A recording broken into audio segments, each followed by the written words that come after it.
안녕하세요 여러분, 굴별입니다. 브이로그 영상 말고 다른 영상으로는 처음 뵙죠. 이렇게 카메라를 켜게 된 이유는 JLPT 추가 접수가 10월 6일까지로 얼마 남지 않았는데요. 그런데 추가 접수가 비싸긴 하지만 JLPT가 1년에 2번, 그것도 하반기에 몰려있는 만큼 많은 분들이 접수를 할까 말까 고민을 하고 계실 것 같은 거예요. 그런 분들을 위해 대표적인 일본어 시험 2가지, JLPT와 JPT의 차이점을 소개해드리면서 JLPT 추가 접수가 어떤 분들에게 필요할지 말씀드리기 위해 이번 영상을 준비했습니다. 들어가기 전에 너가 뭔데? 라고 생각하시는 분들이 혹시라도 계실까봐 말씀을 드리자면, 저는 18년도에 JLPT 1급을 취득했고 꾸준히 시험을 봐오고 있답니다.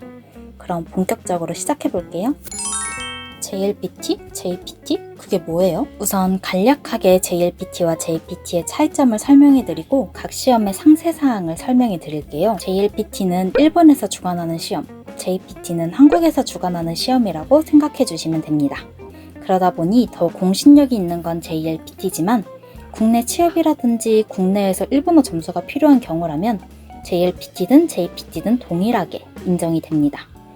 하지만 해외에 나갈 때는 JLPT가 필수겠죠?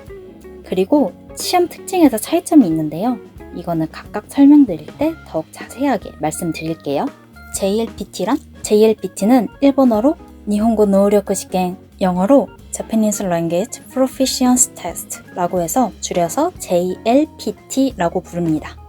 N5부터 N1까지 있고 N1이 제일 높은 등급이에요. 하지만 보통 JLPT를 요구할 때 N3부터 제출이 가능하기 때문에 N5와 N4는 건너뛰는 게 일반적입니다. 개인적으로도 굳이 추천하진 않아요. 응시료도 비싼데 합격해봤자 쓸모가 없거든요. 저는 그냥 제 개인 성취도를 확인하고 싶은 건데요. 하는 분들도 계시겠지만 저는 그래도 비추천합니다. 자신의 실력을 알고 싶으시면 JPT를 응시하는 게 맞거든요. 이것도 뒤에서 더 자세하게 말씀드릴게요. 그럼 N3부터 N1까지는 어느 정도 수준인가요? 하는 질문이 있겠죠. 보통 N3를 취득하면 일상 대화가 가능한 수준, N1을 취득하면 소통에 문제가 없고 실문을 읽을 수 있는 수준이라고 평가합니다. 그래서 일본에 워홀을 가시는 분들이 최소 마지노선으로 N3를 취득을 하고 갑니다.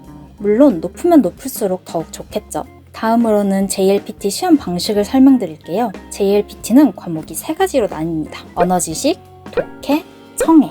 그런데 N1이랑 N2는 언어지식과 독해가 합쳐져서 나오긴 하는데 성적 자체는 3가지로 분류가 되어서 나오기 때문에 설명하기 편하게 전 등급 다 3과목이라고 표현하겠습니다. 각 과목별로 꽈락이 존재하기 때문에 만점 60점 중 19점을 넘겨야 하고 총 점수로는 만점 180점 중 N1 100점, N2 90점, N3 95점, N4 90점, N5 80점을 넘겨야 합격입니다.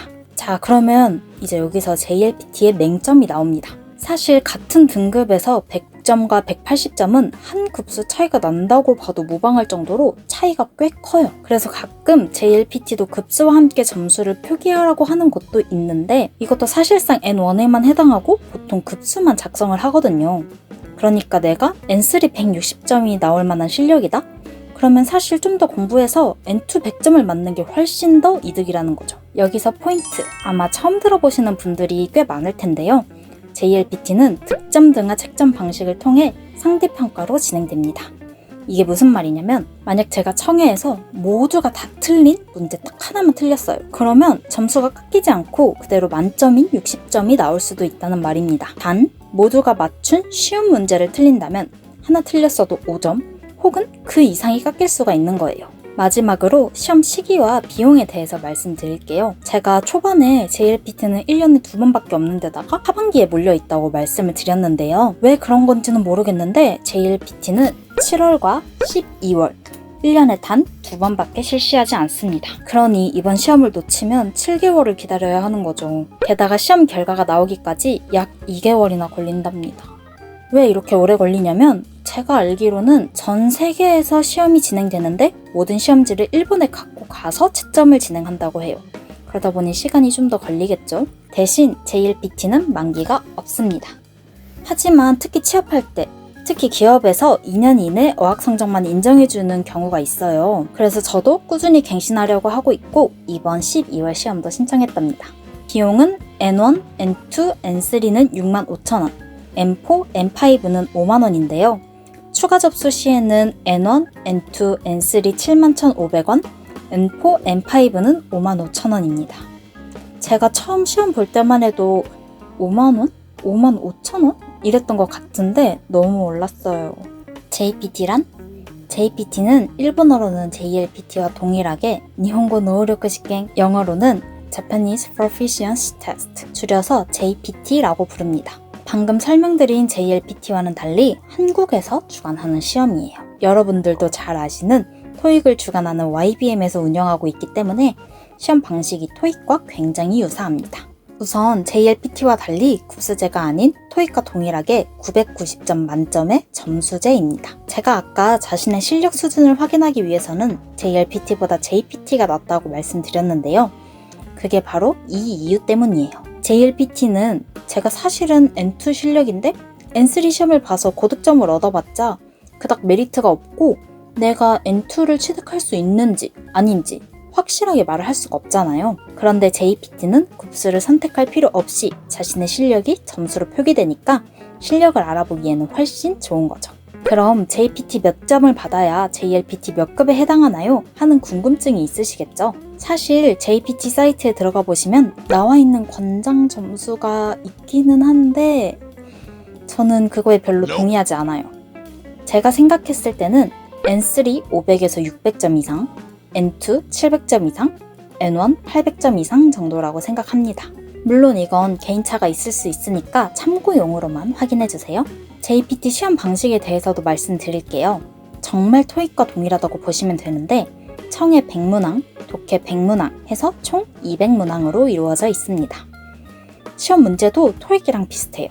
그래서 토익처럼 빠르게 문제를 푸실 수 있는 분들이 JLPT보다 JPT 성적이 더 높은 경우가 종종 있습니다. 자신에게 어떤 시험이 더 맞을지 고려해보시고 시험을 고르는 것도 하나의 팁이 될 것 같네요. 단, JPT는 2년이라는 유효기간이 있습니다.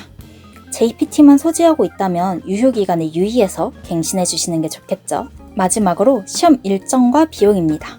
JPT는 감사하게도 매달 시험이 있어요. 성적도 시험 보고 5일 정도면 나오기 때문에 빠르게 점수를 확인할 수 있는 것도 장점이죠. 수업료는 51,000원으로 JLPT와 비슷한 수준인데 비싸긴 하죠.